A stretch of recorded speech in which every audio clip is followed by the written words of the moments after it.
ఈ వాగ్దాన సందేశ ప్రార్థనా కూడికకు చేరి వచ్చిన మీకు అందరికీ ప్రేమపూర్వకమైనటువంటి వందనాలు. దేవుడు మిమ్మల్ని అందరినీ ఆశీర్వదించి కాపాడునుగాక. ఏప్రిల్ మాసం కొరకు నేను ప్రార్థించి కనిపెడుతూ ఉన్నప్పుడు దేవుడు నాకు ఇచ్చినటువంటి ఒక ప్రేరేపణను బట్టి ఈ వర్తమానాన్ని మీకు అందించడం జరుగుతుంది. ఈ వర్తమానం ద్వారా మీలో ప్రతి ఒక్కరూ ఆదరించబడి, ధైర్యపరచబడి, బలపరచబడి నిరీక్షణతో ముందుకు సాగుతారని విశ్వసిస్తున్నాను. దేవుడు బాహు చాపి ప్రతి ఒక్కరిని బలపరచునుగాక. పరిశుద్ధ గ్రంథము నుండి యెషయా గ్రంథం 41:10. దిగులు పడకుము, నేను నిన్ను బలపరతును.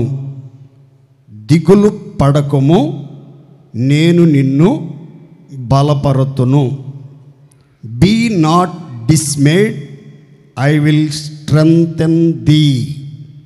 మరొకసారి, be not dismayed, I will strengthen thee. దిగులు పడకుము, నేను నిన్ను బలపరుతును. 5-6 వచనాలు కూడా చదివిన తర్వాత మీకు వివరంగా చెప్తాను. ద్వీపములు చూచి దిగులు పడుచున్నవి, బూదిగంతములు వణుకుచున్నవి. జనులు వచ్చి చేరుచున్నారు, వారు ఒకరినొకడు సహాయం చేసుకుందురు. ధైర్యము వహించుమని ఒకరితో ఒకడు చెప్పుకొందురు. ఈ వాగ్దానంలో నీతో చెప్పి ఉన్నాను, నీకు తోడై ఉన్నాను, భయపడబాకు, నేను నీకు దేవుడినై ఉన్నాను, దిగులు పడబాకు, నేను నిన్ను బలపరుస్తాను, నీకు సహాయం చేయువాడను నేనేను, నీతిగల నా దక్షిణ హస్తంతో నిన్ను ఆదుకుంటాను, నీకు సహాయం చేసి నిన్ను స్థిరపరుస్తాను. నీతో చెప్పిన ప్రతి మాట అక్షరాలుగా ఆయా సమయాలలో నెరవేరుస్తాను అని దేవుడు సెలవిచ్చాడు. నేటి సమాజంలో ప్రజలు, క్రైస్తవులైన క్రైస్తవేతరులైన, భక్తిపరులైన భక్తిహీనులైన, ఆత్మీయులైన అన్యజనులైన, ధనవంతులైన దరిద్రులైన, బలవంతులైన బలహీనులైన, ఏ రంగాన్ని ఎన్నుకొని అందులో కొనసాగించబడుతున్న వారైనా ఏదో ఒక సమయంలో, సందర్భంలో దిగులు అనే ఒక భావనకు, భావోద్రేకానికి గురవుతున్నారు. దిగులు అనేది ఒక ఎమోషన్, ఒక భావము లేక భావోద్రేకము. దిగులు అంటే అర్థం ఏంటి అసలు అనంటే ఆందోళన లేదా అలజడి, హైరాణ, వ్యాకులత, క్షోభ, వ్యధ అని అర్థం. ఈ అలజడి, ఆందోళన కలిగినటువంటి వాళ్ళ జీవితంలో ప్రశాంతత ఉండదు, విశ్రాంతి ఉండదు. ఎప్పుడు చూచినా ఆందోళనతో, అలజడితో, ఆవేదనతో, ఆక్రోషంతో, ఆవేశంతో నడిపించబడుతూ ఉంటారు. మానవ జీవితంలో ఈ దిగులు అనేది ప్రతి ఒక్కరి జీవితంలో ఎదురవుతూనే ఉంటుంది. అసలు దిగులు అనే మాట ఇంకా లోతుగా మనం అధ్యయనం చేస్తే, దిగులు అంటే అర్థం ఏంటంటే తీవ్రమైన మానసిక బాధ, తీవ్రమైన మానసిక బాధ. అప్పుడప్పుడు కొంతమంది అంటూ ఉంటే మీరు వింటూ ఉంటారు, నా హృదయ వేదన అర్థం చేసుకునే మనిషి కనబడట్లేదు, నా హృదయంలో ఉన్న వేదన చెప్దామంటే సమయం హెచ్చించి ఆలకించరు, ఆలోచన చెప్పరు, సరైన సలహా చెప్పరేంటి? ముందు నేను చెప్పేది వినాలి కదా. నా హృదయంలో ఎంత వేదన ఉందో, దుఃఖం ఉందో, బాధ ఉందో అది చెప్దామంటే సమయం మీరే అని అంటూ ఉంటారు కొంతమంది. వాళ్ళ హృదయంలో, వాళ్ళ యొక్క మనసులో తీవ్రమైనటువంటి, అపరిమితమైనటువంటి మానసికమైనటువంటి ఒత్తిడిని అనుభవిస్తూ ఉంటారు. మనస్సులో కుమిలిపోతూ ఎవ్వరికి చెప్పుకోలేక కలత చెంది రోజు రోజుకి బలహీనపరచబడతా ఉంటారు. కారణం ఏంటంటే దిగులు, మానసికమైనటువంటి తీవ్రమైన ఒత్తిడి, ఆందోళన, అలజడి కల్లోలం చేసేస్తూ ఉంటాయి.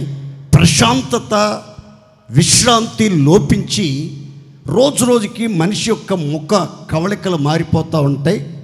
ఆరోగ్యం క్షీణించిపోతూ ఉంటుంది. ఇంకొక మాటలో చెప్పాలి అని అంటే దిగులు అంటే కలత చెందుట అని అర్థం. కలత చెందుట అని అర్థం. ఒక వ్యక్తి కలత చెందినప్పుడు, మనసులో కలవరాన్ని కలిగి ఉన్నప్పుడు ఆ మనిషిని మనం ఎలా గుర్తుపట్టవచ్చు? ఏదో దిగుల్లో ఉన్నారు, ఏదో బాధ అనుభవిస్తున్నారు, తీవ్రమైన మానసిక ఒత్తిడి అనుభవిస్తున్నారని ఎలా తెలుసుకోగలము అని అంటే, ఆ తీవ్రమైనటువంటి ఒత్తిడికి లోనైనటువంటి మనిషి ఏ పని మీద కూడా దృష్టి పెట్టలేడు, మనస్సును కేంద్రీకరించలేడు, సంపూర్ణంగా పనిని ముగించలేడు. పని మీద ధ్యాస కానీ, శ్రద్ధ కానీ, బాధ్యత కానీ ఉండదు.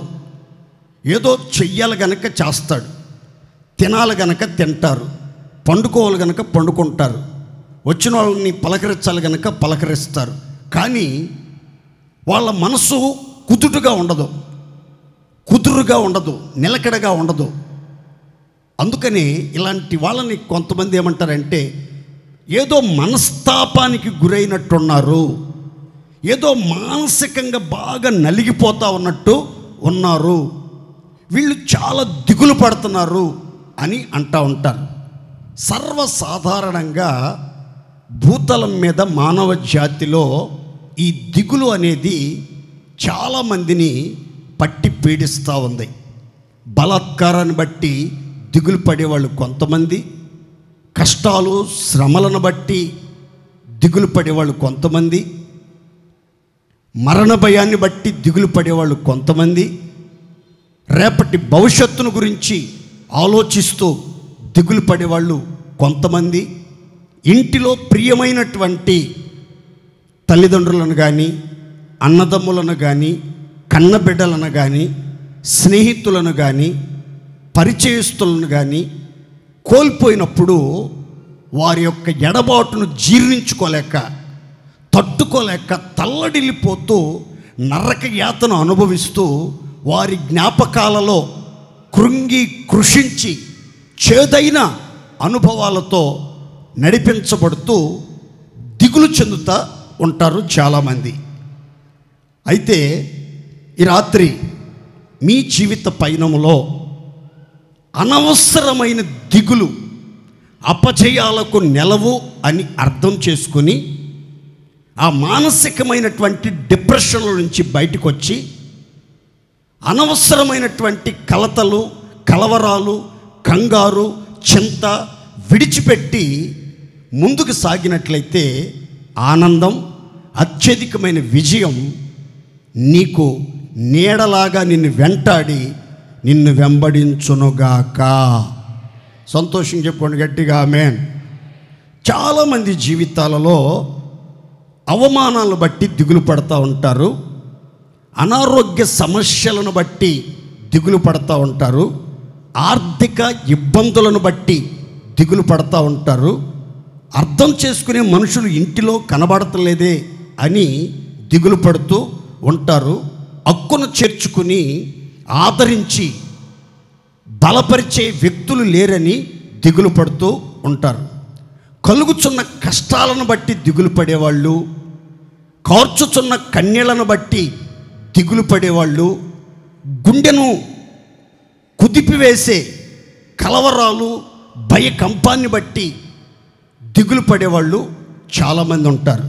కొంతమంది కలుగుచున్న భయాలను బట్టి దిగులు పడతారు, బంధకాలను బట్టి దిగులు పడతారు, బలహీనతలను బట్టి దిగులు పడతారు, రకరకాల చిక్కు సమస్యలను బట్టి జీవిత పయనములో దిగులు, చింత, దుఃఖం, వేదన, హైరాణ, వ్యాకులత అనేవి మానవ జీవితాన్ని వెంటాడుతూ ఉన్నాయి. ఈ భయంకరమైనటువంటి చిక్కు సమస్యల్లో నుంచి విడిపించగలిగిన దేవుని వైపు మీరు చూడగలిగితే నీ దేవుడు నీ ప్రాణాత్మ దేహాలను బలపరిచి పడిన నిన్ను ఉద్ధరించి ఉన్నత శిఖరాలు ఎక్కిస్తాడు. నీ గుండెల్లో ఉన్నటువంటి దుఃఖమంతా తొలగించి ఆయన బాహువు చాపి ఈ మాసమంతా ఒక్కొక్కరిని బలపరుచునుగాక. సంతోషంగా చెప్పుకోండి గట్టిగా ఆమేన్. ఎవరి జీవితాలలో ఈ దిగులు అనేది అధికమవుతుంది? ఈ దిగులుకి కారణాలేంటి? ఈ దిగులు నుంచి విడుదల పొందే మార్గాలేంటి? 3 ముచ్చటైనటువంటి మాటలు మీతో పంచుకుంటాను. అందరూ శ్రద్ధగా ఆలకించండి. దిగులు పడకుము, నేను నిన్ను బలపరుస్తానని బలవంతుడైన దేవుడు, అందరిని ఎరిగిన దేవుడు, ఆంతర్యములను ఎరిగిన దేవుడు, సర్వాధికారి అయి సమస్యలన్నిటినీ తొలగించి గొప్ప కార్యాలు చేయగలిగిన దేవుడు ఈ ఏప్రిల్ మాసంలో ఒక్కొక్కరితో మాట్లాడుతున్నటువంటి శక్తి కలిగినటువంటి మాట, దిగులు పడబాకండి, దిగులు పడబాకండి, నేనే మిమ్మలను బలపరుచుచున్నాను. దేవునికి స్తోత్ర. గట్టిగా చెప్దామండి హల్లెలూయా. 3 మాటలు మీకు క్లుప్తంగా చెప్పి ముగిస్తాను, జాగ్రత్తగా ఆలకించండి. మొదటి మాట యెషయా గ్రంథం 51, 7, 8 వచ్చిన భాగాలు చదువుకుందాం. నీతిని అనుసరించు వారలారా, నా మాట వినుడి, నా బోధను హృదయమందు ఉంచుకొన్న జనులారా ఆలకించుడి. మనుష్యులు పెట్టు నిందకు భయపడకుడి, వారి దూషణ మాటలకు దిగులు పడకుడి. 8వ వచనం, వస్త్రము కొరికివేయునట్లు చిమ్మెట వారిని కొరికివేయును, బొద్దింకలు గొర్రెబొచ్చును కొరికివేయునట్లు వారిని కొరికివేయును. అయితే నా నీతి నిత్యము నిలుచును, నా రక్షణ తరతరములు ఉండునుగాక. చప్పట్లు కొడుతూ దేవుని మహిమపరుద్దాం గట్టిగా.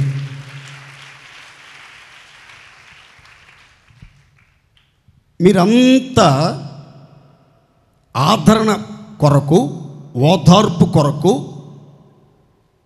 బలపరచబడటానికి, నిరీక్షణ అధికముగా పొందటానికి ఈ యెషయా గ్రంథం 51వ అధ్యాయాన్ని ఇంటికి వెళ్ళిన తర్వాత పరిశీలనగా, శ్రద్ధగా, బహు ఆసక్తిగా మీకు అర్థమైనన్ని సార్లు చదవండి. ఎంత గొప్ప ధైర్యం, ఎంతో గొప్ప ఆదరణ, ఎంతో గొప్ప ఉత్సాహం, ఉల్లాసం మీ గుండెల్లో కలుగుతాయి ఖచ్చితంగా. ఇప్పుడు మనం చదువుకున్నటువంటి మాట నీతిని అనుసరించు వారలారా. ఇదే మాట మొదటి వచనంలో కూడా ఉంది. ఏమనంటే, నీతిని అనుసరించుచు యెహోవాను వెదకుచుండు వారలారా. మీరు ఏ బండలో నుంచి చెక్కబడ్డారో, ఏ గుంటలో నుంచి త్రవ్వబడ్డారో ఒక్కసారి మీరు ఆలోచించండి, జ్ఞాపకం చేసుకోండి అని ఆ వాక్యం ఆరంభమవుతుంది. వీళ్ళంతా బండలో నుంచి చెక్కబడ్డట్లు, గుంటలో నుంచి త్రవ్వబడినట్లు నీతిని అనుసరిస్తూ జీవము గల దేవుణ్ణి వెతుకుచూ ఉన్నటువంటి ప్రజలు. వీరంతా విమోచించబడినటువంటి ప్రజలు. వీరంతా నీతి మార్గములో జీవము కలదని ఆ నీతి మార్గాన్ని ఎంచుకుని ఎల్లవేళల నీతిని అనుసరిస్తున్నటువంటి ప్రజలు. వీరి గుండె లోతుల్లో దేవుని బోధలు, ఉన్నత ఉపదేశాలు, దేవుని ధర్మ విధులు వారి హృదయమందు ఉంచబడ్డట్లుగా లేఖనం చెప్తుంది. ఒక ప్రక్క దేవుని మాటలు ఆలకిస్తున్నారు శ్రద్ధగా, మరొక ప్రక్క నీతిని అనుసరిస్తున్నారు, మరొక ప్రక్క హృదయం నిండా జీవము కలిగిన దేవుని బోధలు, పరిశుద్ధులకు ఒక్కసారి అప్పగించబడినటువంటి శ్రేష్టమైన ఉపదేశాలు వారి హృదయములో భద్రపరచబడ్డాయి. జీవవాక్యం వారి హృదయమందు సమృద్ధిగా నివసిస్తూ ఉంది. వారు సమస్త కల్మషమును, విర్రవీగుచున్న దుష్టత్వాన్ని మాని లోపట నాటబడిన ఆత్మను రక్షించుటకు శక్తి కలిగినటువంటి వాక్యాన్ని అంగీకరించారు, హృదయములో చేర్చుకున్నారు, ఆ వాక్యాన్ని హృదయంలో భద్రపరుచుకున్నారు, ఆ వాక్యం ద్వారా బలవంతులుగా మార్చబడ్డారు. దుష్టుని తంత్రాలను జయిస్తూ విజయోత్సవాలతో ఊరేగించబడతా ఉన్నారు. అయితే ఇంత నీతి కలిగి గుండెల నిండా దేవుని దివ్య బోధలతో ప్రబోధాలతో నింపబడి శ్రేష్టమైన మధుర వాక్కులను ఆలకిస్తూ బండలో నుంచి చెక్కబడి, గుంటలో నుంచి త్రవ్వబడి ఉన్నతమైన మార్గాలలో ఆశీర్వాదకరంగా నడిపించబడుతున్నటువంటి వీరి బ్రతుకులో జరిగిందేంటి అనంటే దేవుడు స్వయంగా చెప్తున్నాడు వాళ్ళతో. ఏమనంటే, మనుషులు పెట్టే నిందకు భయపడబాకండి, నీతిని అనుసరిస్తున్న నీతిగల జనమా, సత్యమును ఆచరించే నీతి కలిగిన జనమా, మనుషులు పెట్టే నిందలకు భయపడబాకండి, వారి దూషణ మాటలకు దిగులు పడిపోయి, కృంగిపోయి, హైరాణ పడిపోయి, ఆవేదన చెంది, మానసిక సంఘర్షణలకు లోనైపోయి, దినదిన ప్రవర్ధమానంగా బలహీనపరచబడి, మనస్తాపానికి గురైపోయి, మానవత్వాన్ని మరిచిపోయి కృపలోంచి తొలగిపోబాకండి. ఎందుకు? మనుషులు పెట్టే నిందకు భయపడుతున్నారు, వారు దూషించే దూషణ మాటలకు ఎందుకు దిగులు పడుతున్నారు? దిగులు పడబాకండి, భయపడబాకండి. కారణం, మీరు సామాన్యమైన ప్రజలు కాదు, సర్వశక్తిమంతుని ప్రజలు, దేవుని నీతిని స్వాస్థ్యంగా ధరించుకున్న ప్రజలు మీరు. ఆయన బోధల చేత నింపబడి, బోధల చేత పోషించబడి, ఉపదేశములో పెంపోరుచున్న ప్రజలు, ఉపదేశముతో అలంకరించబడిన ప్రజలు. కాబట్టి మీరు నిందలకు భయపడటం, అవమానాలకు భయపడటం, అప్పులకు భయపడటం, అపహాస్యం చేయుచున్నారని భయపడటం, భరించలేని బాధ, మోయలేని గుండె బరువుతో తల్లడిల్లిపోతున్నానని ఆవేదన చెందబాకండి అని చెప్తూ ఉన్నట్లుగా లేఖనంలో రాయబడింది. ఏ మనుషులైతే మిమ్ములను దూషిస్తున్నారో మీరు దిగులు పడేటట్లుగా, ఏ మనుషులైతే మీ మీద నింద మోపుతున్నారో మీరు భయపడేటట్లుగా, ఏ మనుషులైతే భయం పుట్టించే అవమానాలను మీకు కలుగజేస్తున్నారో ఆ మనుషుల యొక్క పరిస్థితి ఎలా మారిపోద్దో తెలుసా? రాబోయే దినాల్లో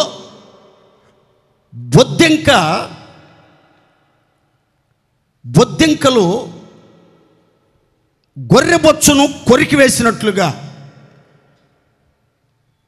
వారు కొరికివేయబడతారు పూర్తి స్థాయిలో. అంత మాత్రమే కాదు, చిమ్మెట వస్త్రాన్ని కొరికివేసినట్లుగా వాళ్ళు కొరికివేయబడతారు, వాళ్ళు కనబడకుండా కనుమరుగైపోతారు. నీ మీద కోపించినటువంటి వాళ్ళు సిగ్గుపడతారు. నీతో వివాదం చేసినటువంటి వాళ్ళు మాయమైపోతారు. నీకు అవమానాన్ని కలిగించినటువంటి వాళ్ళు, నీతో యుద్ధం చేసినటువంటి వాళ్ళు మాయమైపోతారు. ఎంత వెతికినా కనబడకుండా కనుమరుగైపోతారు. ఇది ఖచ్చితం. ఒక వస్త్రానికి చిమ్మెట పట్టినప్పుడు అది ఎలా చిరిగిపోతూ ఉంటుందో, ఒక బొద్దింక గొర్రె బొచ్చు మీద వాలి దాన్ని కొరుకుతూ ఉంటే ఎలా తరిగిపోతూ ఉంటుందో ఆ గొర్రె బొచ్చు, అలాగున మీ మీద నింద మోపుతున్నటువంటి వాళ్ళు మిమ్మల్ని దుర్భాషలతో దూషిస్తూ, కోపాన్ని వెళ్ళగొక్కుచు, యుద్ధం చేయటానికి సిద్ధపడుతూ, మాటి మాటికి వివాదాలు రేపుచూ ఉన్నటువంటి వాళ్ళని గురించి మీరు భయపడబాకండి, దిగులు పడబాకండి. మీరు భక్తి కలిగిన ప్రజలు, నీతి కలిగిన ప్రజలు, ఉపదేశములో నిలిచి నడిపించబడుతున్న ప్రజలు, ఎందుకు మీరు భయపడతారు అని చెప్తూ వాళ్ళను ప్రోత్సహించడానికి, బలపరచడానికి సర్వశక్తిమంతుడైన దేవుడు వినియోగించిన కొన్ని మాటలు నాకు ఆనందాన్ని, మరో ప్రక్క ఆశ్చర్యాన్ని కలిగించాయి. మీరు భయపడే మనుషులు ఎవరో మీకు తెలుసా అని అంటూ దేవుడు అంటున్నాడు, చనిపోయే నరునికా మీరు భయపడేది, తృణమాత్రుడగు నరునికా మీరు భయపడేది. అంటే దీని అర్థం ఏంటి? మనలను దూషిస్తూ దిగులుకు గురి చేస్తున్నటువంటి వాళ్ళు ఎవరు అని అంటే చనిపోయే నరులు. మన మీద నిందలు మోపుచున్నటువంటి మనుషులు ఎవరు అని అంటే తృణమాత్రులకు నరులు అని దేవుడు మాట్లాడుతున్నట్లుగా బైబిల్ చెప్తుంది.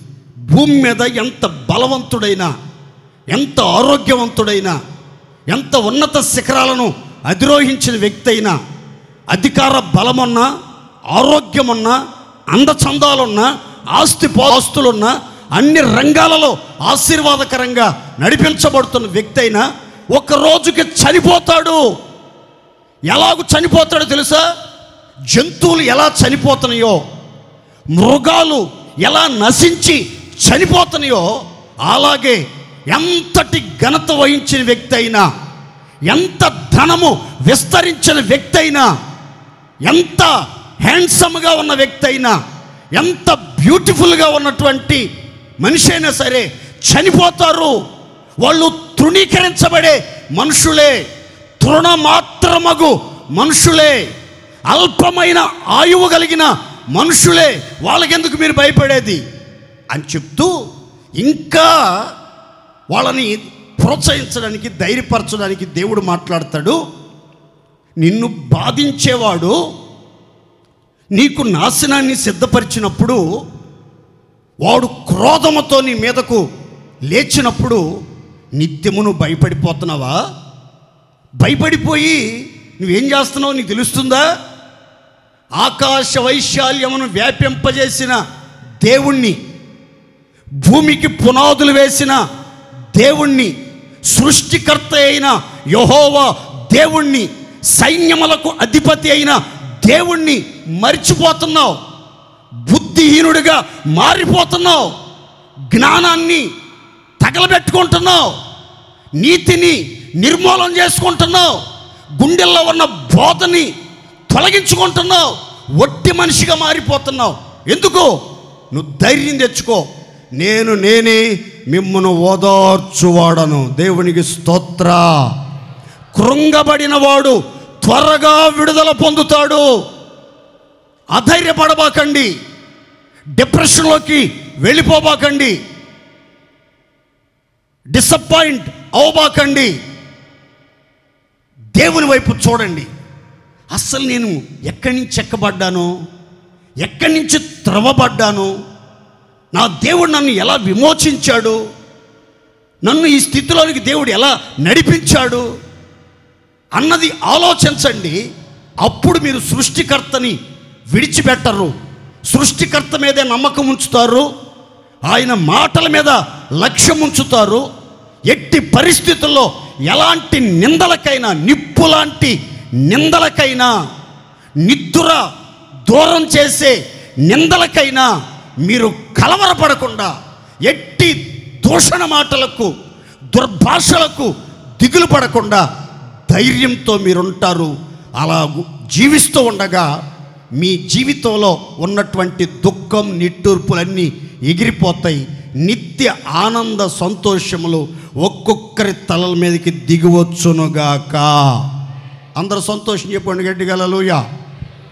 ఎవరు బాధించే వాళ్ళను బట్టి, నాశనాన్ని సిద్ధం చేయుచున్నటువంటి వాళ్ళను బట్టి, క్రోధాన్ని వెళ్ళగ్రక్కుతున్న వాళ్ళను బట్టి భయపడుతున్నారో నాకు తెలీదు. సృష్టికర్తను కూడా మరిచి, విడిచి దేవునికి కూడా దూరమయ్యే స్థితిలో ఉన్నవారు ఎవరున్నారో నాకైతే తెలియదు. కానీ దేవుడు నీతోనే మాట్లాడుతున్నాడు. ధైర్యం తెచ్చుకో, ధైర్యం తెచ్చుకో. నువ్వు భయపడుతున్న వ్యక్తులు ఎవరో తెలుసా? చనిపోయే నరుడు, తృణమాత్రుడగు నరుడు, ఇంతలో కనబడి అంతలో మాయమైపోయే నరుడు. వీళ్ళక మీరు భయపడేది? వీళ్ళు పెట్టే నిందలక భయపడేది? వీరు మాట్లాడే దూషణ మాటలక మీరు భయపడేది? భయపడబాకండి. ఖచ్చితంగా నేను మీకు తోడుగా ఉండి మిమ్మలను బలపరుచుచున్నాను. దేవునికి స్తోత్ర. ఈ సందర్భం మీకు గుర్తుంటానికి ఒక చక్కని మాట చెప్తాను, చదువుకుందాం. చూడండి, దినవృత్తాంతాల 2వ గ్రంథం 32వ అధ్యాయం 27వ వాక్యం. మీరు దిగులు పడకుడి, ధైర్యము విడువకుడి, అష్షూరు రాజుకైనను అతనితో కూడానున్న సైన్యమంతటికైనను భయపడవద్దు, విస్మయమొందవద్దు.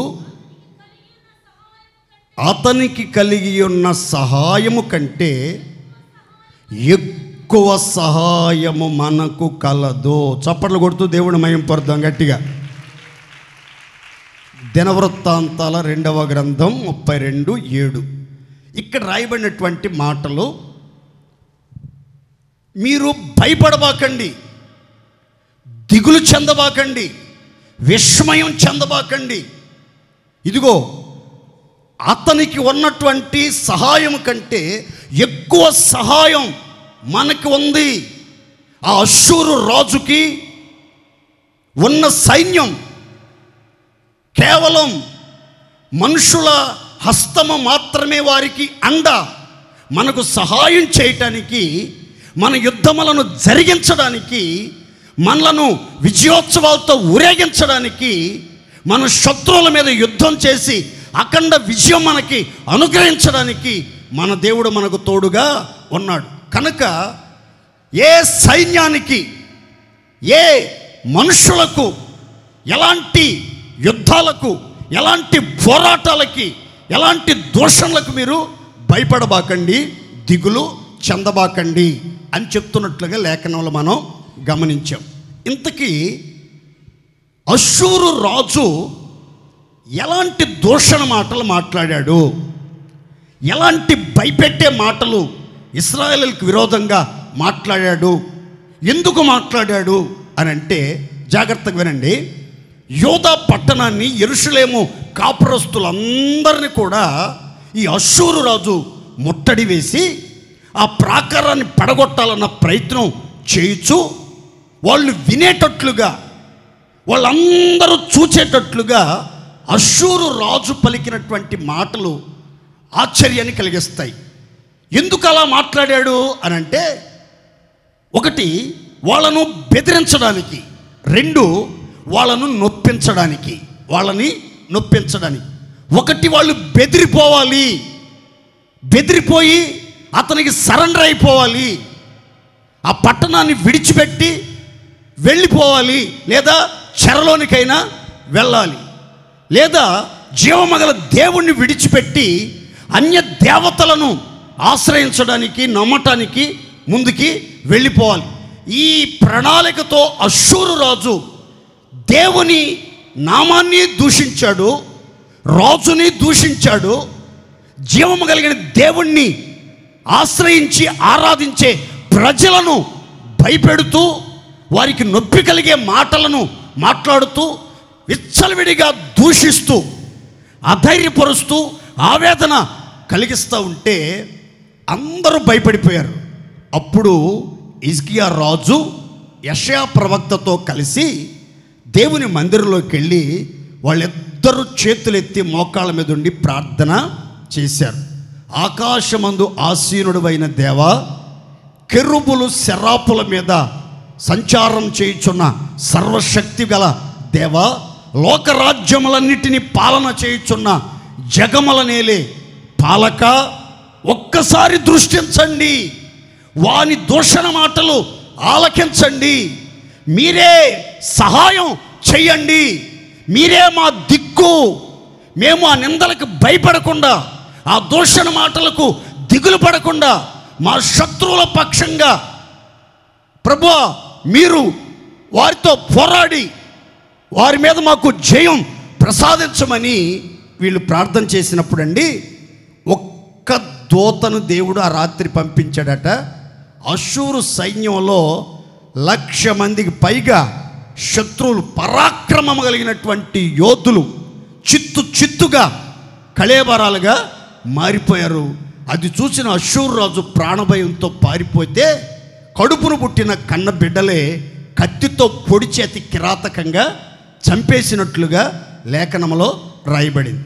ఆ తర్వాత మీరు చదువుకుంటే ఈ సందర్భాన్ని, ఈ హిజ్కియాకి, యెరూషలేము కాపురస్తులకు, దేవుని పిల్లలందరికీ కూడా దేవుడట అన్ని వైపులా వారిని రక్షించి అన్ని వైపులా వారిని కాపాడాడు అని, అప్పటి నుంచి హిజ్కియాకి సకల జనముల దృష్టికి ఖ్యాతి, మంచి పేరు, ఘనత కలిగినట్లుగా లేఖనం చెప్తుంది.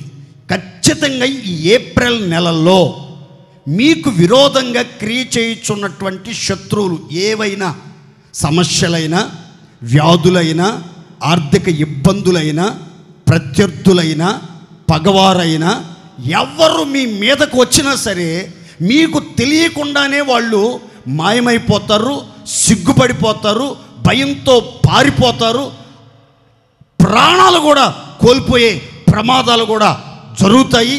విచిత్రమైనటువంటి మాట, ఇక మీదట ఈ ఏప్రిల్ మాసమంతా అన్ని వైపులా మిమ్మల్ని, మీ పిల్లల్ని, మీ ప్రాంతాలను, మన సంఘాన్ని, మన సేవకులందరినీ రక్షించి కన్ను పాపవలే కాపాడునుగాక. సకల జనముల దృష్టికి ఖ్యాతి, మంచి పేరు, ఘనత దేవుడు మనకు కలుగజేసి అన్ని విషయాల్లో మనలను సమస్త జనముల కన్నుల ఎదుట హెచ్చించునుగాక. ఖచ్చితంగా మీరు కళ్ళతో చూస్తారు. ఈ ఏప్రిల్ నెలలో దేవుని రక్షణ ప్రణాళిక, దేవుని కాపుదల, దేవుడిచ్చే ఘనత, దేవుడు చేసే కార్యాలు, దేవుడు చేసే సహాయం, దేవుడు చేసే యుద్ధాలు మీరు చూస్తారు, విస్తుపోతారు, మరింతగా దేవునికి దగ్గరగా వస్తారు. దేవుని కృపలో వర్ధిల్లుతూ ఆయనకు సాక్షులై తేజరిల్లినట్లుగా దిగులు పడుతూ, విస్మయం చెందుతూ, భయపడుతూ ఉన్నటువంటి ప్రతి వారిని దేవుని హస్తం బలపరిచి భయములన్నిటిలో నుంచి విడిపించి రక్షించి కాపాడి ఘనపరుచునుగాక. సంతోషం చెప్దాం గట్టిగా ఆమేన్. దేవుడు ఈ కార్యాలన్నీ మన జీవితంలో జరిగించాలంటే మీరు గుర్తుపెట్టుకోవాల్సినటువంటి మాట, మీరు నీతిని అనుసరించాలి, మీ హృదయంలో దేవుని బోధలు, ఉన్నత ఉపదేశాలు ఉంచుకోవాలి. నీతిని అనుసరించడం అంటే అర్థం ఏంటి? దైవజనుడైనటువంటి పౌలు కొరింథీ సంఘానికి లేఖ రాస్తూ చెప్తాడు, యేసుక్రీస్తు మనకు నీతి, పరిశుద్ధత, జ్ఞానము, విమోచన ఆయను. యేసుక్రీస్తు సర్వాధికారి అయిన దేవుడు రక్షణను స్వాస్థ్యాన్ని పొందిన ఒక్కొక్కరికి నీతి, పరిశుద్ధత, విమోచన, జ్ఞానం మనం ఎవరిని అనుసరించాలంటే యేసయ్యను అనుసరించాలి. నీతి అయిన యేసయ్యను, పరిశుద్ధత అయిన యేసయ్యను, విమోచకుడైన యేసయ్యను, జ్ఞాన సంపన్నుడైన యేసయ్యను మనం అనుసరించాలి. గుండెల నిండా శ్రేష్టమైనటువంటి బోధలు వినటం మాత్రమే కాదు, వినటానికి ఆయన పాదాల చెంత చేరటం మాత్రమే కాదు, ఆ బోధలను హృదయంలో చేర్చుకోవాలి, హృదయంలో స్థిరపరచుకోవాలి, వాటిని నెమరు వేసుకోవాలి. ఆ బోధల ప్రకారం జీవించడానికి మనం సిద్ధపడినట్లయితే బైబిల్ అంటుంది, నువ్వు ఎవ్వరికి భయపడాల్సిన అవసరం లేదు. నీ మీద కోపపడిన వాళ్ళంతా సిగ్గుపడిపోతారు, నీతో వాదించే వాళ్ళంతా మాయమైపోతారు, నీతో యుద్ధం చేసే వాళ్ళంతా మాయమై అభావులవుతారు. ఖచ్చితంగా దేవుని హస్తం చేసే ఆశ్చర్యక్రియలు నువ్వు చూచేటట్లుగా దుఃఖం నిట్టూర్పులు ఎగిరిపోతాయి. దేవుడే మిమ్మల్ని ఓదార్చి కృంగబడిన వారిని త్వరగా విడిపించి అద్భుతమైన ఆయన సంకల్పాన్ని ఒక్కొక్కరి జీవితంలో ఏప్రిల్ నెలలో అమలు చెయ్యునుగాక. రెండో మాట చెప్తాను, గమనించండి. ఇది ఒక విచిత్రమైన మాట, మీకు అర్థమయ్యేటట్లుగా చెప్పడానికి ప్రయత్నం చేస్తాను, జాగ్రత్తగా వినండి. ఇర్మియా గ్రంథం 51:45-46 వాక్యాలు. నా జనులారా, మీరు బబులోనులో నుండి బయటికి వెళ్ళండి, యెహోవా కోపాగ్ని నుండి తప్పించుకొనుడి, మీ ప్రాణాలను రక్షించుకోండి. ఏటేటా వదంతి పుట్టుచూ వచ్చును, దేశములో బలాత్కారము జరుగుచున్నది, ఏలిక మీద ఏలిక లేచుచున్నాడు, దేశములో వినబడుచున్న వదంతికి భయపడకుడి, మీ హృదయములలో దిగులు పుట్టనీయకుడి. కొట్టండి గట్టిగా చప్పట్లు, గట్టిగా చప్పట్లు కొట్టాలి. మీ హృదయాలలో దిగులు పుట్టనీయబాకండి, మీరు వదంతులకు భయపడబాకండి. దేశంలో ఒక భయంకరమైన గొప్ప వదంతి వినబడబోతుంది. ప్రపంచ దేశాలలో ఒక వదంతి వినబడబోతుంది. ఏలికలు ఒకరి మీదకి ఒకడు లేచుచున్నాడు. ఏలికలంటే ఇది పీలికలు అనుకునేరు. ఏలికలంటే రాజులు. రాజులు ఒకరి మీదకి ఒకరు లేస్తున్నారట. ఒక దేశం మీదకి ఒక దేశం యుద్ధానికి వస్తున్నారు. జనం మీదకి జనం, రాజ్యం మీదకి రాజ్యాలు లేస్తున్నాయి. దేశములో ఆ యుద్ధ వాతావరణానికి ముందుగా రకరకాల వదంతులు వినబడతాయి. ఎన్ని వదంతులు మీకు వినబడినా సరే మీరు మాత్రం భయపడబాకండి. మీ ప్రాణాలను రక్షించుకోవటానికి, దేవుని ఉగ్రతను తప్పించుకోవటానికి మీరు ఏం చేస్తారంటే, ఉన్న పాటున బబులోనుని విడిచిపెట్టి త్వరగా బయటికి వెళ్ళండి, త్వరగా బయటికి వెళ్ళండి. ఎన్ని వదంతులు మీకు వినబడుతున్నా వాటిని లక్ష్య పెట్టబాకండి. వాటిని బట్టి మీ హృదయాలలో దిగులు మాత్రం పుట్టనీయబాకండి అని దేవుడే మాట్లాడినట్లుగా లేఖనం చెప్తుంది. రెండవదిగా మీరు గమనించండి, మానవ మాతృలుగా మనం ఎక్కువగా దిగులు పడే సన్నివేశాలు, సందర్భం ఏమిటంటే, వదంతులు మన మీద వచ్చినప్పుడు, వదంతు పుట్టినప్పుడు మనం దాని గురించి థింక్ చేస్తూ, ఎక్కువగా దీర్ఘంగా ఆలోచిస్తూ, తీవ్రంగా ఆలోచిస్తూ ఆవేదన చెందుతూ ఉంటాం. వదంతి అంటే మీకు వివరంగా చెప్తాను చూడండి. వదంతి అంటే అర్థం ఏంటంటే పుకారు లేదా గాలి కబుర్లు. గాలి కబుర్లు ఇంగ్లీష్లో చెప్పాలంటే rumours. Rumours, fake news, fake వార్తలు, కల్పించబడినటువంటి వార్తలు, లేని వార్తలు, ఇలాంటి రకరకాల పుకార్లు షికారు చేస్తూ ఉంటాయి. అది మనకు అసలు తెలీదు. మొత్తం భీమవరం టౌన్ అంతా ఇంటింటికి వెళ్ళిపోతూ ఉంటుంది. ఆ పుకారు షికారు చేస్తా మన దగ్గరికి మాత్రం రాదు. మన తలుపు తట్టి మన ఇంట్లో మాత్రం ప్రవేశించదు, మన చెవులకు మాత్రం వినబడదు. కానీ పట్టణమంతా గబ్బు గబ్బుగా దుర్గంధం, అందరు గుసగుసలు, ఇదే రోమర్ను గురించి, ఇదే గాలి కబురు గురించి, ఇదే వదంతుని గురించి, ఇదే లేనిపోని పుకార్ల గురించి ఎక్కడ చూసినా గుసగుసలాడుకుంటా చెవులు కొరుక్కుంటూ ఉంటారు. అందరూ దాని గురించే మాట్లాడుకుంటారు. విచిత్రం ఏంటో చెప్పమంటారా? మంచి అంత తొందరగా మనిషి హృదయంలోనికి మనసులోనికి ప్రవేశించదు, దాని గురించి అంతగా మాట్లాడుకోరు, అంతగా చర్చ జరగదు. కానీ చెడు సంగతులను గురించిన వదంతి కానీ లేని వార్తలు కానీ పబ్లిసిటీ అవుతున్నప్పుడు అది బాగా పీక్స్లో పబ్లిసిటీ ఉంటుందండి. అందరూ దాని గురించే మాట్లాడుకోవటం, ఆ వ్యక్తి కనబడగానే అతన్ని ఎగాదిగా కిందకి పైకి చూడటం. అమ్మో మనం సామాన్యుడు అనుకున్నాము, ఈయన సామాన్యుడు కాదంట, అన్ని అలవాట్లు ఉన్నాయంట అని రకరకాలుగా మాట్లాడుకోవటం. అది సేవకుల గురించి పుకార్లు పుట్టించే వాళ్ళు ఉంటారు, విశ్వాసుల గురించి పుకార్లు పుట్టించే వాళ్ళు ఉంటారు, భక్తుల గురించి పుకార్లు పుట్టించే వాళ్ళు ఉంటారు, యవనస్తులైన పిల్లల గురించి పుకార్లు పుట్టించే వాళ్ళు ఉంటారు. కానీ దేవుడు చెప్తున్న మాట ఏంటంటే, దేశంలో, సంఘములో, సమాజంలో, ఊరిలో, వీధిలో ఏదైనా ఒక వదంతి హల్చల్ చేస్తుంటే, పుకారు షికారు చేస్తుంటే, ఆ వదంతిని చెవుల్లో ప్రతిధ్వనిస్తుంటే ఏమాత్రం భయపడబాకండి. ఆ వదంతులను బట్టి మీ హృదయాలలో ఏ దిగులు పుట్టనివ్వకండి. అయితే మీరు నా జనులు గనక మీరేం చేస్తారంటే బబులోను విడిచిపెట్టి బయటికి వెళ్ళండి, మీ ప్రాణాలను రక్షించుకొందురుగాక.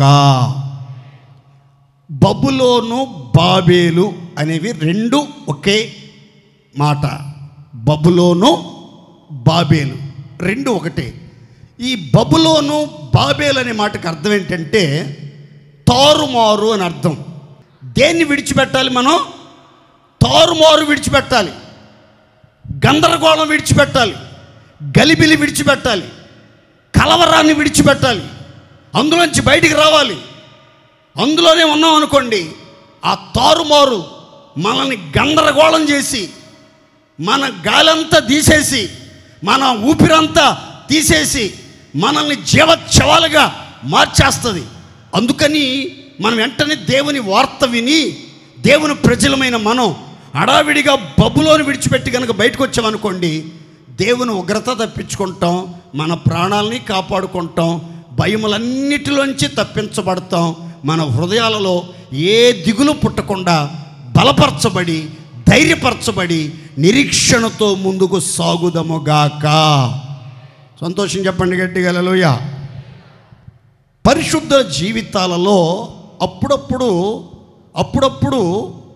ఈ వదంతులు, రకరకాల వదంతులు వస్తూ ఉంటాయి. రకరకాల మినిస్ట్రీ గురించి రకరకాల వదంతులు వస్తూ ఉంటాయి. సంఘాలను గురించి రకరకాల వదంతులు వస్తూ ఉంటాయి. సేవకుల గురించి రకరకాల వదంతులు వస్తూ ఉంటాయి. రీసెంట్గా ఒక మంచి భక్తి కలిగినటువంటి వక్త మరణించాడు.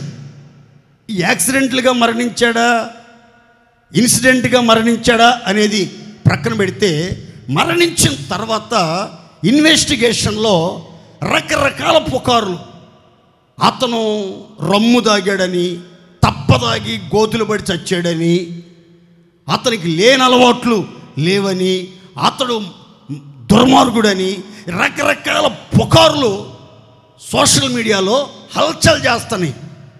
కొంతమంది ఆయన అట్టోడు కాదు అని వాదించేవాళ్ళు, లేదు లేకపోతే నిప్పు లేకుండా పొగ ఎట్లా వచ్చింది, పొగ లేకుండా నిప్పు ఎలా వచ్చింది అని ఇట్లా రకరకాల మాట్లాడేవాళ్ళు మరికొంతమంది. ఒక్కొక్కల మీద ఒక్కొక్క వార్త హల్చల్ అవుతూ ఉంటుంది. అయితే జాగ్రత్తగా రండి, ఏ వదంతులు వచ్చినా సరే దేవుని పిల్లలు దిగులు పడకూడదు, కృంగిపోకూడదు, అధైర్యపడకుండా నీతిగా జీవించి ఆ బాబేలుని విడిచి బయటికి వెళ్ళినట్లయితే ఆ నిందలన్నీ ఆశీర్వాదపు జల్లులుగా మన మీద కుమ్మరించబడునుగాక. సంతోషం చెప్పుకోండి గట్టిగా ఆమేన్. బైబిల్లో కొన్ని వదంతుల గురించి, కొన్ని గందరగోళ పరిస్థితుల గురించి మీకు చెప్పే ముందుగా, ఎవరు జీవితంలో గందరగోళంలోనే నిలిచి ఉంటారు, ఎవరి జీవితంలో నుంచి ఈ వదంతులనేవి దేశంలో ప్రబలుతూ ఉంటాయి అనే ఒక మాట నేను మీతో చెప్పాలి. చదువుకుందాం, చూడండి. సామెతల గ్రంథం 19:3. ఒక్కని మూర్ఖత వాని ప్రవర్తనను తారుమారు చేయును, అట్టివాడు హృదయమున యెహోవా మీద కోపించును. ఇక్కడ జాగ్రత్తగా తలపైకి చూస్తే మీకు వివరంగా చెప్తాను, చూడండి. అట్టివాడు యెహోవా మీద కోపించును. దేవుడు మూర్ఖుడి మీద కోపించడం కాదు, మూర్ఖుడే వాని ప్రవర్తన తారుమారు చేసుకుని మూర్ఖత్వాన్ని బట్టి, విచ్చలవిడి జీవితాన్ని బట్టి, దుష్కార్యాలను బట్టి, అన్యాయంగా, అక్రమంగా, అవినీతిగా ప్రవర్తించిన విధానాన్ని బట్టి బ్రతుకు గందరగోళం అయిపోయి, ప్రవర్తన తారుమారైపోయి, అంచనాలు తారుమారైపోయి, అనుకున్నదొకటి జరిగిందొకటి, బోల్తా కొట్టినట్లుగా అయిపోయినటువంటి బ్రతుకులో ఉండి ఏం చేస్తున్నాడంటే ఆకాశమందున్న దేవుడి మీదట కోపాన్ని వ్యక్తపరుస్తున్నట్లుగా బైబిల్ చెప్తుంది. ఎవరి బ్రతుకులైతే మూర్ఖత్వం ఉంటుందో వాని ప్రవర్తన, వాని పరిస్థితులు, వాని జీవన విధానం, వాని జీవితం పూర్తిగా తారుమారు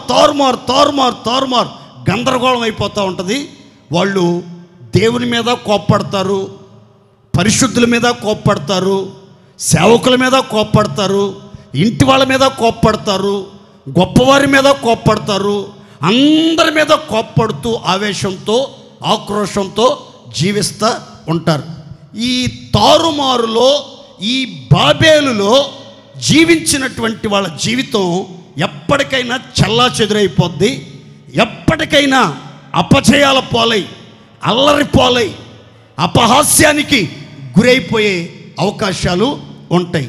మీ జీవితంలో ఎక్కడ అపజయం కలగకుండా, అవమానం కలగకుండా, మీ కుటుంబ వ్యవస్థ చెల్లాచెదురు కాకుండా, మీ భక్తి జీవితం చెల్లాచెదురు కాకుండా, మీ సంపాదన చెల్లాచెదురు కాకుండా, మీరు సంపాదించిన ఆస్తి అన్యాక్రాంతం కాకుండా, మీరు అనుభవించి ఆనందించి మీరు స్థిరపడి అనేకులకు దీవెనకరంగా ఉండాలంటే బైబిల్ చెప్తుంది, బబులోను విడిచి బయటికి రా.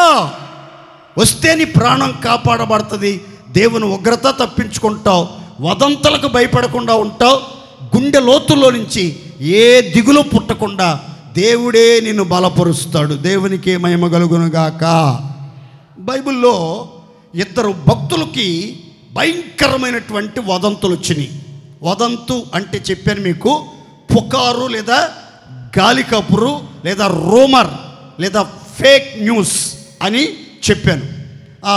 ఇద్దరు వ్యక్తుల్లో ఒక వ్యక్తి పేరు నెహెమ్యా. ఎవరండి అతని పేరు? అందరు చెప్పాలి గట్టిగా. నెహెమ్యా.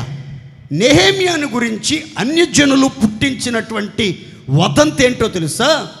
ఈ నెహెమ్యా చిరు ఉద్యోగంతో తృప్తి చెందక ఇతడు ఒక రాజుగా మారాలనుకుంటున్నాడు. ఇతడు ఒక ప్రత్యేకమైనటువంటి జనాన్ని ఏర్పరచుకుని ఒక జాతి ప్రజలకు నాయకుడిగా, అధికారిగా ఉండాలనుకుంటున్నాడు. ఇతను సింహాసనం మీద కూర్చొని పరిపాలన చెయ్యాలని అనుకుంటున్నాడు. రాజుకి లోబడకుండా, శాసనాలకు లోబడకుండా, అతని ఇష్టం కృష్ణాపురం అన్నట్లుగా ప్రవర్తించాలని అనుకుంటున్నాడు. పెద్ద మాస్టర్ ప్లాన్ వేశాడు. అతడు సామాన్యుడు కాదు అనే ఒక వార్త, ఒక వదంతి అన్యజనుల ద్వారా నెహెమ్యాకి వినబడేటట్లుగా, ఇజ్రాయేలీల మధ్యలోకి వెళ్ళేటట్లుగా, రాజకోటలో మారుమ్రోగేటట్లుగా ఒక వదంతిని పుట్టించి ఇప్పించినట్లుగా లంచం ఇచ్చి ఈ చెడు వార్తను పబ్లిసిటీ చేపించినట్లుగా లేఖనంలో రాయబడింది. కొంతమంది ఎందుకు చేస్తారో తెలియదండి, ఎందుకు చేస్తారో తెలియదు.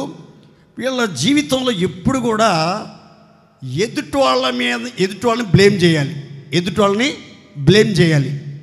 వాళ్ళని అన్యాయంగా ఆవేదన చెందేటట్లుగా ఇరికించాలి, పెద్దవాళ్ళ దగ్గర బ్లేమ్ చేసేయాలి, మినిస్ట్రీ నడిపించే నాయకుల దగ్గర బ్లేమ్ చేసేయాలి.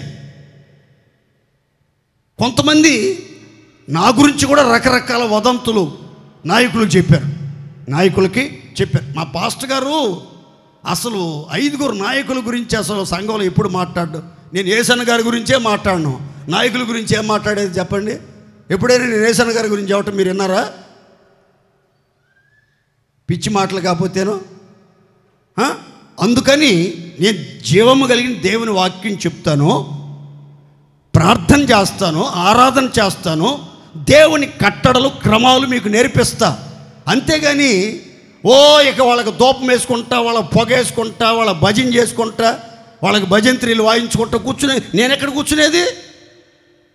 కొంతమంది పాస్టర్లకి, కొంతమంది సిస్టర్లకి మైక్ ఇచ్చామనుకోండి, ఇక వాళ్ళకి నచ్చిన నాయకులు ఉంటారే, వాళ్ళకి ఇక భజన వాయింపుడే ఇక్కడ. ఈ మిగతా వాళ్ళు ఇంకా వాళ్ళు పెద్ద లెక్క చేయరాళ్ళు, వాళ్ళని పట్టించుకోరు. నా మాటనండి, మనం ఎవరికి భజన బృందాలుగా మారకూడదు. ఎవరికి దూపాలు వేయాల్సిన అవసరం లేదు. ఎవరిని గణపరుచుకుంటా ముఖస్తుతి చేసుకుంటా తిరగాల్సిన అవసరం ఏమీ లేదు. చూడండి, మనం దేవుణ్ణి, మన రాజుని మాత్రమే గణపరచాలి, మన రాజుని మాత్రమే ఆరాధన చెయ్యాలి. అంతేగాని మనం పదవులు ఆశించి, అధికారాన్ని ఆశించి, గొప్ప స్థితిని ఆశించి, అందరికీ అనుకూలంగా ఉండి మనం అనుకున్న సాధించాలనుకునే ఆ యొక్క కన్నింగ్ మైండ్ మనకు ఉండకూడదు. దేవుని స్తోత్రం చెప్పండి, గట్టిగా చెప్పాలి. హల్లెలూయా. కాబట్టి మనం ఎవరి మీద లంచాలు ఇచ్చైనా, లంచాలు పుచ్చుకునైనా చెడు వార్తలు పబ్లిసిటీ చేయకూడదు. దేవుని స్తోత్రం చెప్పండి గట్టిగా. మీ గతంలో చెప్పాను, మరలా చెప్తున్నాను, హృదయ వేదనతో. ఒక 2-3 సంవత్సరాల క్రితం ఒకడు భయంకరమైన వదంతి పుట్టించాడు సంఘంలో. యేసుదాస్ పాస్టర్ గారికి పెళ్ళి అయింది, 3 కొడుకులు ఉన్నాడు. ఫ్యామిలీని తీసుకొచ్చి ఇక్కడ భీమవరంలో టౌన్లో పెట్టాడు. అది ఎప్పుడూ నా దగ్గరికి రాలేదు. అది వచ్చినా బాగుండేది. మరి అది ఎట్లా ఉండదో చూస్తూ సంతోషపడేవాడిని. నా కొడుకులను కూడా కొంచెం ఎత్తుకుని ఆడిచ్చి ముద్దాడేవాడిని. మరి నా కొడుకులేమో కనబడలేదు. ఆ జీవిత భాగస్వామి కనపడిస్తావాలా? దేవుడి దేవాల వాడు లేడండి మందిరంలో. ఇప్పుడు వాడు మందిరంలో లేడు. ఆ తర్వాత రకరకాల బాధలు, సమస్యలు, చిక్కులు వచ్చి గందరగోళం అయిపోయాడు. నా మాటనండి, లేని వదంతులు పుట్టించబాకండి, లేని పుకారులు షికారు చేయించబాకండి, లేని వార్తలు పబ్లిసిటీ చేయబాకండి. లేనిపోని శాపాన్ని మూటగట్టుకుంటారు. అందుకని ఎలాంటి వార్తలు వచ్చినా సరే సింహపు గుండె వంటి గుండెతో దిగులు పడకుండా, భయపడకుండా, దేవుని మాట చొప్పున బబులోని విడిచి మనం ముందుకు సాగితే మనకి ఏ భయము దిగులు లేకుండా హాయిగా ప్రశాంతంగా బ్రతుకుతాం. దేవుని స్తోత్రం చెప్పండి గట్టిగా. కొరింథీ సంఘాన్ని గురించి పౌలు గారికి ఒక వదంతి వినబడిందట. కొరింథీ సంఘాన్ని గురించి పౌలు గారికి ఒక వదంతి వినబడిందట. ఏమని అనంటే, పౌలు గారు కొరింథీ సంఘాన్ని పత్రిక రాస్తూ చెప్తున్నాడు, మీలో జారత్వం ఉన్నదన్న వదంతి వినబడుచున్నది. అయ్యో, అది అన్యజనుల్లో కూడా అలాంటి హేయమైన కార్యాలు జరగవే. మీలో ఒకడు తన తండ్రి భార్యను ఉంచుకున్నాడట. అమ్మో, ఇది చాలా ఆలోచించాల్సిన మాటే. ఆడు మామూలు కేటు కాదు, మామూలు కేడీ కాదు, మామూలు కామాతురత కలిగిన దుర్మార్గుడు కాదాడు. ఎందుకురా మీ తండ్రి భార్యను ఉంచుకున్నావంట? ఏం పోయే కాలం వచ్చిందిరా అంటే, ఏం పోయే కాలం లేదు. మా తాతకిద్దరు, మా నాన్నకిద్దరు, మా పెదనాన్నకిద్దరు, మా బాబాయ్కిద్దరు, నాకేమో ఒక్కళ్ళైపోయారు. అందుకని ఏం చేయాలో అర్థం కాక మా పెదనాన్న పోయాడు, అందుకని ఆమెను చేరదీసి ఆమె కొంచెం అండగా భరోసా ఇస్తున్నా అంతే, అంతమీ చేయలేదా అంటాడు ఈడు. చూసారా, మళ్ళీ మందిరం మానరు, పరిచర్య మానరు, భక్తి మానరు, ఆరాధన మానరు, మా మందిరం అని కాలరెగరేస్తారు. కానీ దౌర్భాగ్యమైనటువంటి కార్యక్రమాలు మాత్రం విడిచిపెడతలేదు. జారత్వము జరుగుతున్నదన్న వదంతి యవ్వనస్తుల జీవితాలలో శీలం అనేది చాలా జాగ్రత్తగా కాపాడుకోవాలి. పవిత్రత అనేది చాలా జాగ్రత్తగా కాపాడుకోవాలి. వివాహమై ఒక ఇంటికి చేరేదాకా జీవితాన్ని చాలా జాగ్రత్తగా కాపాడుకోవాలి. తెల్లని చొక్కా మీద ఒక ఇంకు మరక పడితే ఎంత స్పష్టంగా కనబడుతుందో చూసేవాళ్ళకి, అలా పవిత్రమైన నీ బ్రతుకులో ఒక చిన్న మచ్చ పడిందంటే ఎన్ని ఆమ్లాలు వేసినా ఎన్ని క్షారాలు వేసినా పొరపాటునది పోదు. గుడారాల పండుగలో ఒక అబ్బాయి నాకు ఎదురుపడి చెప్పాడు, నాకు గుండెలు అవిసిపోయినాయి అన్నా, నాకు తెలియక ఒక 15 సంవత్సరాల క్రితం ఒక పాడు మనిషితో నేను జారత్వం చేశానన్నా. ఆ మనిషికి టీబీ జబ్బు ఉందట, ఎప్పుడు దగ్గుతా తుమ్ముతా ఉండేదట. ఆ మనిషి నాకు చెప్పలేదన్నా, ఆ మనిషే నన్ను ఆ రుచిలోకి దించింది. 15 సంవత్సరాల తర్వాత నాకు బీపీ షుగర్ ఎక్కువైపోయి జబ్బును పడితే హాస్పిటల్కి వెళ్ళి టెస్టులు చేయించుకుంటే బీపీ షుగర్తో పాటు నీకు టీబీ ముదిరిపోయి ఫైనల్ స్టేజ్లో ఉందరా బాబు, చచ్చేటట్టున్నావు అన్నారన్న. అప్పుడు గుర్తొచ్చింది నాకు, టీబీ ఎక్కడిది, మా వంశంలో లేదు కదా ఈ జబ్బు అని అంటే అప్పుడు ఆ మనిషి గుర్తొచ్చిందన్న, ఆ జబ్బుది అంటించిందన్న ఈ రోగం అన్నాడు. నా మాటనండి, కొంతమంది ఈ జబ్బు వాళ్ళకి కోరికలు ఎక్కువ ఉంటాయి. జబ్బు వాళ్ళు, ఎయిడ్స్ జబ్బు వాళ్ళకి కానీ, టీబీ జబ్బు వాళ్ళకి కానీ, క్యాన్సర్ జబ్బు వాళ్ళకి కానీ కోరికలు ఎక్కువ ఉంటాయి. ఈ కోరికలతో వాళ్ళు వయసు చూడరు, వరుస చూడరు. వాళ్ళ కోరిక తీర్చుకోవాలి, వాళ్ళు ఏమన్నా అయిపోని, వాళ్ళ జీవితం నాశనం అయిపోని, కానీ వీళ్ళు మాత్రం సుఖపడాలన్న ఆలోచనతో ఉంటారు. నా మాటనండి, వదంతులు రకరకాలుగా మీ గురించి వినబడవచ్చు, కానీ అవి నిజం కాకుండా నిప్పులాగా నీతిగా బ్రతకాలి మనం. దేవుని స్తోత్ర. దేవుని బిడ్డలను తీసుకెళ్ళి నిప్పుల్లో పడేసినా సరే వాళ్ళు ఆనందంతో హాయిగా బయటికి రావాలి. షడ్రక్ మెషక్ అబేద్నెగోలాగా కాలి బూడిదైపోకూడదు. ఒక జాతిలో ఏదైనా తప్పు జరిగిందంటే వాళ్ళకి ఏం చేస్తారంటే ఒక బాణలో సలసల కాలుతున్నటువంటి నీళ్ళలో చేతులు పెడతారు. గనక ఏ తప్పు చేయలేదనుకో చేతులు కాలవంట, కనీసం కమిలిపోవట. తప్పు చేసిందనుకో చర్మాలు లెగిసిపోతాయి అంట. అట్టాగే చర్మాలు లెగిసి, అది మన చర్చిల్లో కూడా దేవుని పిల్లల జీవితాల్లో కూడా పెడితే బాగుంటుందేమో అనిపిస్తుంది. ఎంతమంది చర్మాలు ఊడిపోతాయో. కనుక జాగ్రత్తగా ఉండాలి. రకరకాల వదంతులు వస్తూ ఉంటాయి. ఆ వదంతులు భయపడబాకండి, దిగులు పడబాకండి, ధైర్యంగా ముందుకు సాగండి, బబులోను విడిచిపెట్టండి. దేవుని స్తోత్రం చెప్పండి గట్టిగా. బబులోను అంటే ఏం చెప్పాను? తారుమారు. చెప్పండి గట్టిగా. తారుమారు అంటే ఇంకొక మాట గుర్తుపెట్టుకోండి, గందరగోళం. ఏంటది? గందరగోళం. బతుకులు గందరగోళం కాకుండా, జీవితం గందరగోళం కాకుండా ఉండాలంటే మూర్ఖత్వాన్ని విడిచిపెట్టండి. 3వ మాట చెప్పి నేను ముగిస్తాను, జాగ్రత్తగా వినండి. యెహోషువ గ్రంథం 1వ అధ్యాయం 9వ వాక్యం. యెహోషువ గ్రంథం 1వ అధ్యాయం 9వ వాక్యం. నేను నీకు ఆజ్ఞ ఇచ్చి ఉన్నాను గదా, నిబ్బరము కలిగి ధైర్యముగా ఉండుము, దిగులు పడకుము, జడియకుము. నీవు నడుచు మార్గమంతటిలో నీ దేవుడైన యెహోవా నీకు తోడై ఉండునుగాక. చప్పట్లు కొట్టి దేవుడు మహింపరుద్దాం గట్టిగా. 3వ మాట చెప్తున్నాను, గుర్తుపెట్టుకోండి. నాయకుడైనటువంటి మోషే చనిపోయాడు. అప్పటి వరకు పరిచారకుడుగా ఉన్నటువంటి యెహోషువ నాయకుడయ్యాడు. చాలా భయపడుతున్నాడు, దిగులు పడుతున్నాడు, కృంగిపోయిన మనసుతో ఉన్నాడు, కలత చెంది కంగారు పడిపోతూ ఉన్నాడు. ఎందుకంటే మోషేతో ఉండి ఇశ్రాయేలీల యొక్క సణుగులు, ఇశ్రాయేలీల యొక్క తిరుగుబాట్లు, ఇశ్రాయేలీల యొక్క కాని మాటలు, ఇశ్రాయేలీల యొక్క కృతజ్ఞత లేనటువంటి స్థితిగతులు అన్నీ గమనించారు. ఎప్పుడు ఎలా ప్రవర్తిస్తారో అర్థం కాని అయోమయమైనటువంటి ప్రజలు ఇశ్రాయేలీలు. అలాంటి వాళ్ళకి నాయకుడు మోషే, ఆయన తర్వాత ఇప్పుడు యెహోషువ.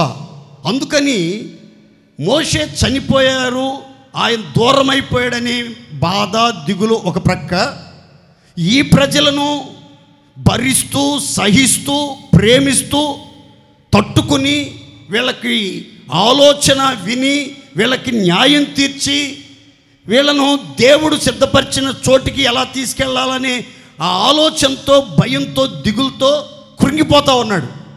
అప్పుడు దేవుడు దిగొచ్చి అంటున్నాడు, నేను మోషేకు తోడై ఉన్నట్లుగా నీకు కూడా తోడుగా ఉంటాను. నువ్వు అడుగుపెట్టే ప్రతి స్థలం నేను నీకు ఇస్తాను. ఏ మనుష్యుడు నీ బ్రతుకు దినములన్నిటి ఎదుట నిలబడ్డు. నేను నీకు ఆజ్ఞ ఇచ్చాను కదా, ఎందుకు ఇంక భయపడతావు? ఎందుకు నువ్వు దిగులు పడుతున్నావు? నీ మార్గమంతటిలో నీ దేవుడైన యెహోవా నీకు తోడుగా ఉండి మార్గాలన్నీ సరళం చేసి గమ్యస్థానానికి నిన్ను చేర్చునుగాక. గట్టిగా చెప్పుకోండి ఆమేన్. మనకి పెద్దోళ్ళు ఉన్నంత వరకు వాళ్ళ విలువ తెలియదండి. వాళ్ళ విలువ తెలీదు. వాళ్ళని లెక్క చేయం, వాళ్ళని పట్టించుకోం. వాళ్ళు పోయిన తర్వాత ఓ ఏడ్చి కన్నీరు పెట్టుకుని కృంగిపోయి బాధపడతా ఉంటాం. ఎవరొచ్చినా మీదపడి ఎగబడి ఏడుస్తూ ఉంటాం.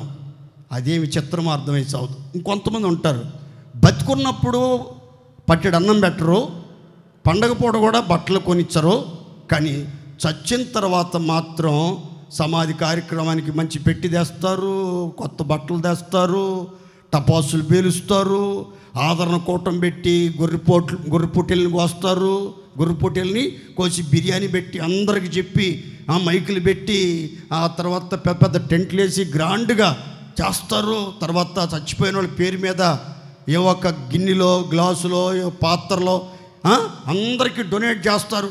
మీకు అందిందా, మీకు అందిందా, మీకు అందిందా అని అందరిని అడుగుతారు. అబ్బా ఎంత ప్రేమండి!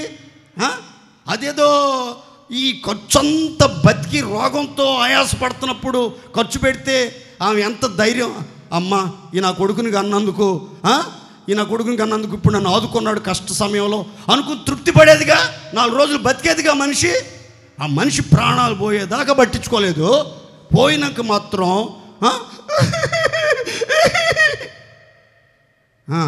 అమ్మ లేదని ఏడుపు, నాన్న లేడని ఏడుపు, అర్థం చేసుకునే వాళ్ళు లేరని ఏడుపు, అవసరాలు తీర్చేవాళ్ళు లేరని ఏడుపు, ఓదార్చేవాళ్ళు లేరని ఏడుపు, ఏకాకనైపోయానని ఎక్కిళ్ళు పెట్టి ఏడవటం. ఈ ఏడుపులన్నీ ఇప్పుడు వస్తాయి. యెహోషువ కూడా ఏడుస్తున్నాడు, బాధపడుతున్నాడు.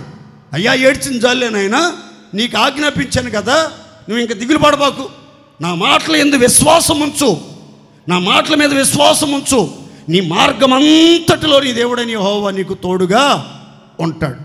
ఈ మాటలే మోషే ఇశ్రాయేలీలతోనూ యెహోషువతో చెప్పినట్లుగా మనం లేఖనాల్లో గమనిస్తాం. ఇశ్రాయేలీలను చూచి మోషే చెప్పిన మాట, శత్రువులను చూచి భయపడబాకండి, వారి మాటలకు దిగులు పడబాకండి. ఇదిగో ఐగుప్తులోను అరణ్యములోను చేసినట్లు మీ దేవుడైన యెహోవా మీ పక్షంగా యుద్ధం చేస్తాడు. తండ్రి తన కుమారుని భుజాల మీద ఎత్తుకొని మోసినట్లుగా మీ దేవుడైన యెహోవా మిమ్మలను ఎత్తుకుని మోసుకుని వచ్చిన సంగతి మీకు తెలుసు. ఆయన పగలు మేఘ స్తంభములో మీకు తోడుగా ఉన్నాడు, రాత్రి అగ్ని స్తంభములో మీకు త్రోవ చూపాడు. ఇన్ని ఘనకార్యాలు చేశాడు. యుద్ధాలే చేశాడా? మిమ్మల్ని ఎత్తుకుని మీ భారాలే భరించాడా? మీ ముందర దయించు అగ్నిగా నడిచి శత్రువులను వెళ్ళగొట్టి మీకు నెమ్మదినే కలుగు చేశాడా? ఎన్నని చెప్పను, ఏమని చెప్పను ఆ దేవుని మహిమగల కార్యాలు. ఆయన మీకు తోడుగా ఉన్నాడు గనక మీరు ఎవ్వరికి భయపడొద్దు, ఏ శత్రు కార్యాలకి భయపడబాకండి. నీతో కూడా వచ్చువాడు నీ దేవుడైన యెహోవా. ఆయన నిన్ను విడువడు, నిన్ను ఎడబాయడు. ఎందుకు భయం? ఎందుకు దిగులు? ఎందుకు కలవరం? దేవుని మాట మీద విశ్వాసం ఉంచండి. మీ జీవితాలు ఎట్టి కలవరాలు ఉండవు. విశ్వసించువాడు కలవర పడడు. మీ జీవితాల్లో జీవము కలిగిన దేవుని మాటలు నమ్మి ఆ మాటల మీద విశ్వాసం ఉంచి ఆ మాటల సవ్వడి చొప్పున సాగినట్లయితే ఖచ్చితంగా మీ మార్గాలన్నీ సరళమవుతాయి. మీ మార్గం అంతట్లో దేవుడు తోడుగా ఉంటాడు. మీకు ముందర నడుస్తాడు, మీతో కూడా వస్తాడు. మిమ్మల్ని ఎన్నడూ ఎట్టి పరిస్థితుల్లో చెయ్యి విడిచిపెట్టడు. మీరు గమ్యస్థానం చేరేదాకా సురక్షితంగా మిమ్మల్ని నడిపిస్తాడు. మన పితరులను వాగ్దత్త దేశంలో అడుగుపెట్టేదాకా వారికి తోడుగా ఉండి వారి మార్గాలు సరళపరిచి వారిని విడువక ఎడబాయక నడిపించాడు. మనమైతే పరమ యెరూషలేం, నూతన యెరూషలేం, పరలోక రాజ్యములో చేరేంత వరకు మిమ్మల్ని విడవడు, ఏమాత్రము ఎడబాయడు. మీకు తోడుగా వస్తాడు. మీ మార్గాలన్నీ సరళపరుస్తాడు. మీ శత్రువులందరినీ వెళ్ళగొడతాడు. అన్ని విషయాలు మీకు నెమ్మదినిచ్చి మిమ్మలను మనందరినీ ఆ నిత్యమయములోనికి చేర్చుటకు ఆయన మనకు తోడుగా ఉంటాడు. గనక మీరు ఇక మీదట భయపడబాకండి, దిగులు పడబాకండి. దేవుడే ఈ మాసమంతా మీ పక్షముగా ఉండి మీ ప్రక్కన నిలిచి బాహు చాచి బలపరిచి కన్నీళ్లు తుడిచి కష్టాలు కడతీర్చి ఆవేదనలన్నీ ఆనందంగా మార్చి అద్భుత కార్యాలు జరిగించునుగాక.